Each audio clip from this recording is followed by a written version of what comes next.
అమ్మ ఆకలేస్తుంది, ఏమన్నా త్వరగా చేయవా? ఇప్పుడే బయటికి వెళ్ళొచ్చా నాన్న, ఏమన్నా చేయడానికి కూడా టైం లేదు. ఏం చేయాలి ఇప్పుడు నీకు? పులియోగరే, నువ్వు వెంటనే ఫ్రెష్ అయ్యారా, 2 minutesలో రెడీ చేసేస్తా. ముందుగా బాండీలో కొంచెం ఆయిల్ వేయాలి. నూనె వేడెక్కాక మన కృష్ణా జిల్లా 20 పుడుల పులియోగరే పౌడర్ వేయాలి. అది వేగాక సాల్ట్ వేసి బాగా కలపాలి. తర్వాత రైస్ వేసి మళ్ళీ ఇంకొకసారి కలపాలి.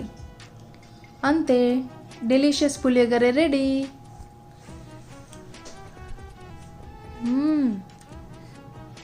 చాలా బాగుందిమా. బ్యాచిలర్స్, వర్కింగ్ ఉమెన్, మీకు కూడా ఇలాంటి ఇన్స్టెంట్గా రెడీ అయ్యే పులియోగరే మిక్స్ కావాలంటే స్క్రీన్ మీద స్క్రోల్ అవుతున్న నంబర్కి మెసేజ్ చేయండి.